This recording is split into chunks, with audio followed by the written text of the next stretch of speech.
Hello, everyone. Thank you for joining us this afternoon. My name is Jean Boda. I'm the Executive Director with the Alberta Community Crime Prevention Association, commonly known as ACPA. This May, we're holding our annual Crime Prevention Conference in Edmonton, Alberta. Our dates, May the 5th through the 7th. In anticipation of this exciting event, we have decided to host a series of interviews with our conference presenters as well as our exhibitors. And today I will be interviewing a very talented local artist, LANA MICHELIN. Her work will be on display at our conference in Edmonton. And the special thing about this display is it is a display of homeless portraits. So welcome, LANA. We're delighted to see you. And could you give us a little bit of background on yourself, please? Sure. I am an artist and journalist based in Red Deer. I have worked for 34 years in the news media and all 33 years of it at the Red Deer Advocate, where I've covered all manner of different issues, including homelessness, everything from health to arts, really. And I retired last fall. But I've kept up, I guess, a sense of drawing public awareness to important issues through my art. I've been an artist all my life. My mom was an artist. Mm, So, yeah, that kind of sums it up, sums it up, I guess. excellent. Thank you very much. Thanks, Lana, for sharing that and giving us a little bit of your background. First of all, I have seen your work. It struck me when I believe it was advertised in our local paper. And I remember thinking to myself, oh, I've got to reach out because I would like to speak with her and have her see if she would be interested in exhibiting. So could you maybe tell us how this series came to be? And Yeah. yeah, Yes, it was probably in 2023 where it was through a discussion with a friend, and I think we were both kind of venting some frustration about the slow pace of getting an integrated homeless shelter built in Red Deer. It was approved 7 years ago, but it's been tied up largely because they can't seem to find a location for it. Now I believe it's in the government with the government. In the decision making. But my friend was also asking whether I had any art projects lined up. And since my kids left home, I did not. My kids were a big inspiration. So she asked me, did I ever consider doing homeless portraits? And I actually had because I love faces and doing interesting faces and trying to convey humanity and people through my art. But I remember saying, well, how am I going to do that? You know, like ambush people on the street and say, hey, I want to paint your portrait. It just seemed kind of awkward and problematic to me. But then things just kind of like ducks in a row, just kind of fell in line, like fate or kismet or whatever. The next day, I was speaking to Kath Hoffman, who is the former executive director of the Safe Harbor Shelter in Red Deer, and she just out of nowhere, she said, "Lana, I didn't know you were an artist," because she'd seen some of my work. So I proposed this. I thought it was a good leap in there with this idea, and she was just like, "Let's do it," right off the bat.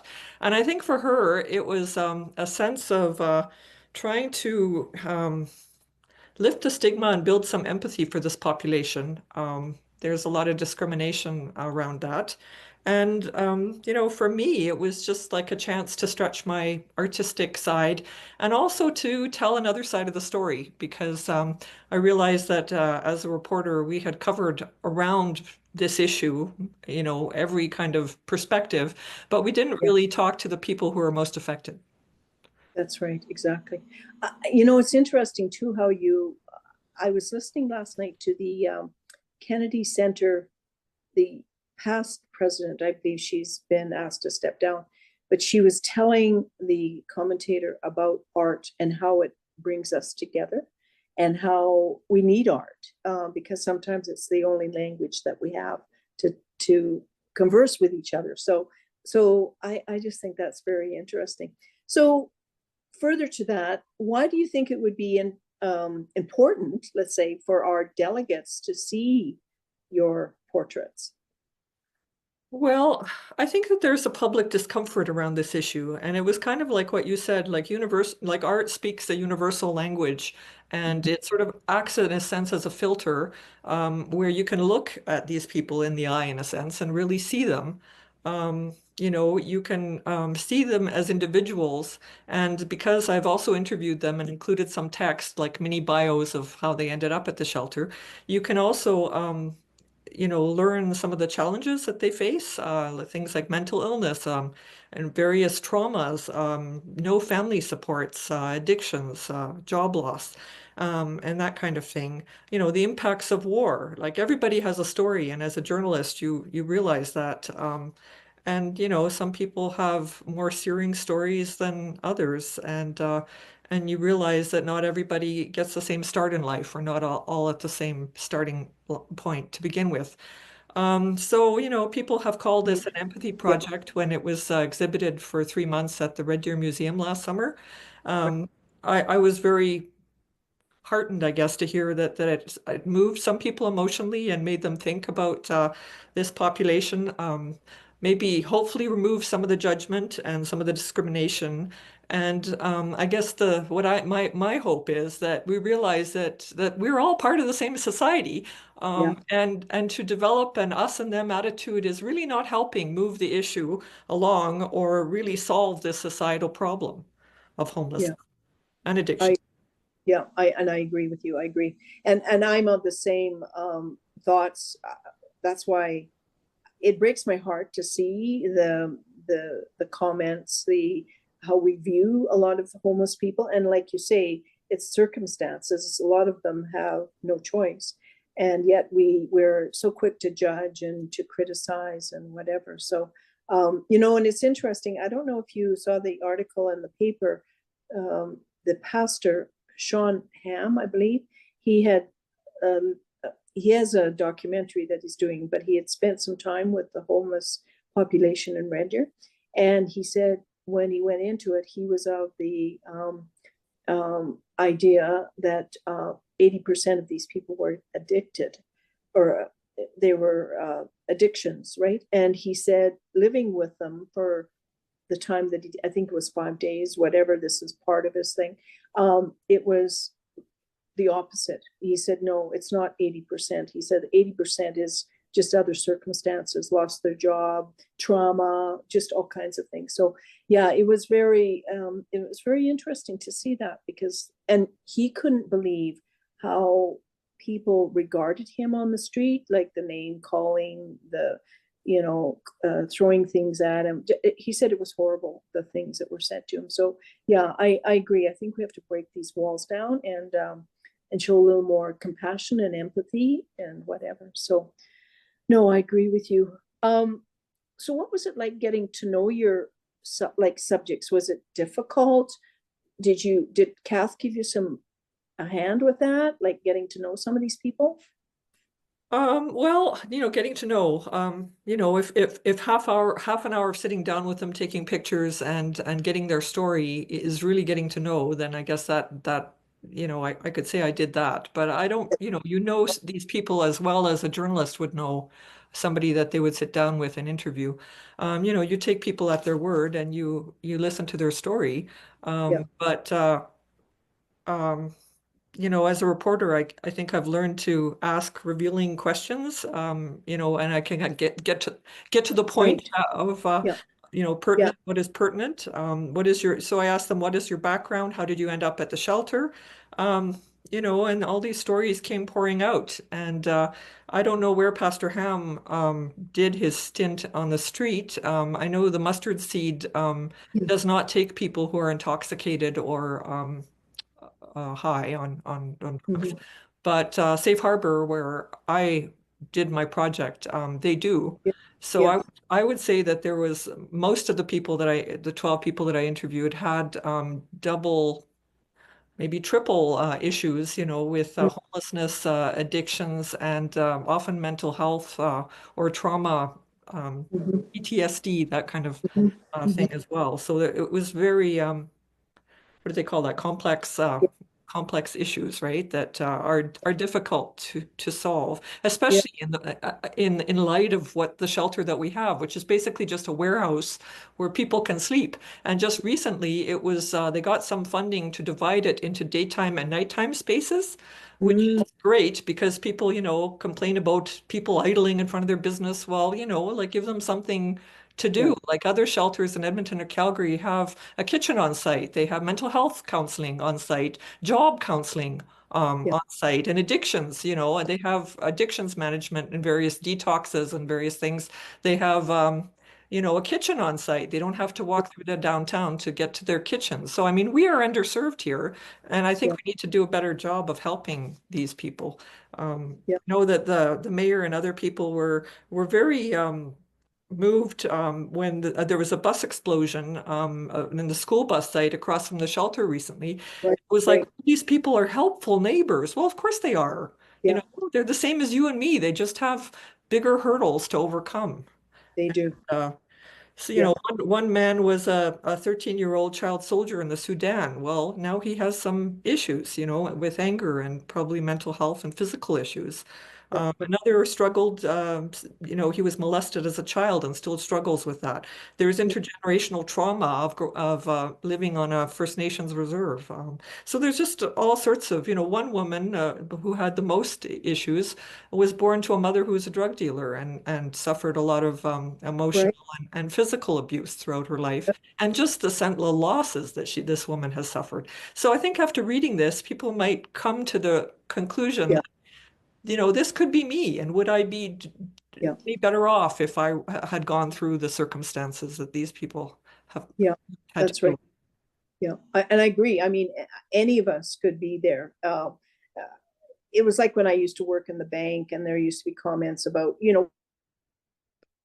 we had, well, in those days they were vagrants, right? They were called. But I used to say to the girls, some of them, we're all a hair away from that. So, we don't need to judge it, and just befriend them. I mean, they don't mean you any, they weren't in those days meaning us any harm. So no, I agree with you, like you say. And sometimes it takes a few more. Some people, it's not just once or twice. Like it takes maybe an experience or something. You just keep Yeah. going. Yeah, yeah. That's right. Exactly. No. So, my last question is, would you share with us a story about a particular individual who inspired you, whoever overcame challenges, and hey, we've got it all, really. The stability, we have a roof over our head, blah blah blah. Yeah. So, if you wouldn't mind sharing a story of somebody that really touched you, or really, Well, I'll say yes, touched probably more than inspired, because yeah, these stories are very hard yeah, stories of life on the street. But yes, I will. And actually, I will just mention that yeah. 7 out of the 12 portraits can now be seen at the Edmonton Public Library, the Lois Hole branch in Edmonton. Oh, And nice. in mid-March, I'm going to be changing out 5 of them so that Oh, eventually all 12 will be seen there. And wow. then, they're there until April 26th. And then starting April 30th, all 12 will be on display at the Red Deer Hospital. So I just wanted to let people know that. Um, here is, I have 5 of them still at home. So Yeah, yeah, this is Miracle Wolf. Um, excuse me, I'll read you her story in terms of yeah, what appears with her picture. yeah. Miracle 27 has no family support. She was an abused child who grew up in the foster care system in Moose Jaw, Saskatchewan. Miracle said she now sees angels and demons. She gave birth to 4 children. All were taken away from her and are now being raised in the system. Miracle said the pain of this has been almost too much to bear, so she began using crystal meth. It is Mm, scary out there if you are a woman on the street, she said. You are a survivor. interesting. Wonderful. Wow.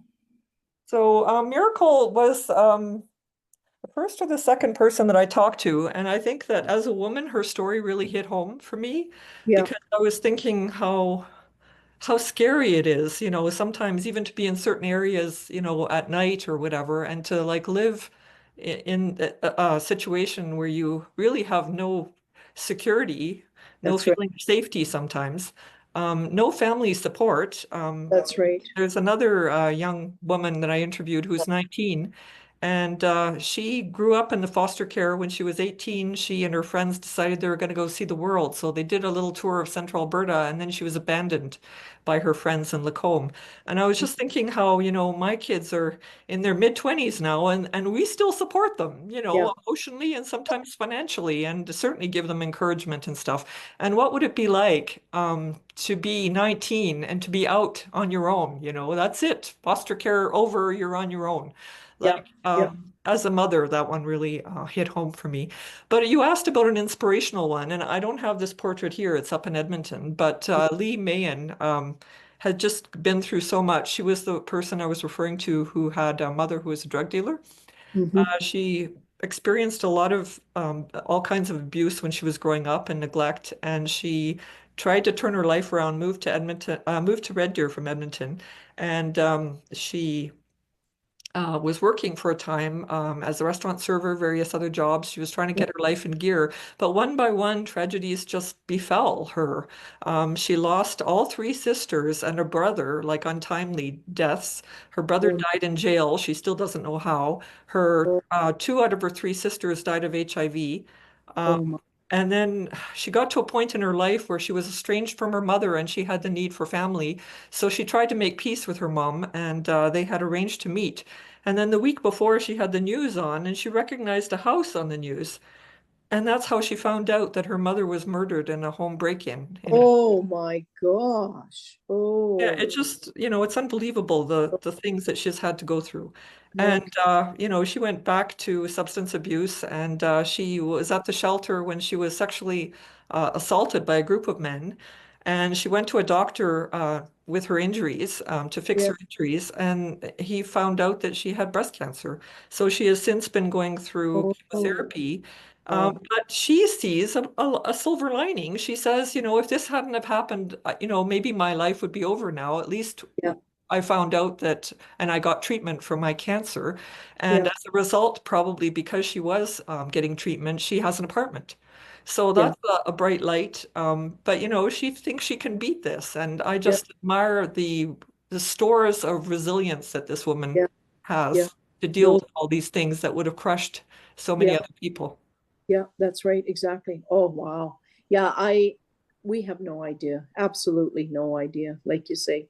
And to even imagine being in that situation, it's unfathomable. You just don't, you can't imagine it, right? Oh Well, my. it's very, very alien to a lot of our lives. Like, Right. thankfully, most of us don't go through these things, but there are Yeah. people who do, Yeah. and we should Yeah. have more understanding for people who are dealing with very difficult things.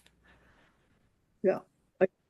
I agree. And I agree. And I think we all have a part to play in advocating and, being that voice to, like you say, push for shelters, whatever.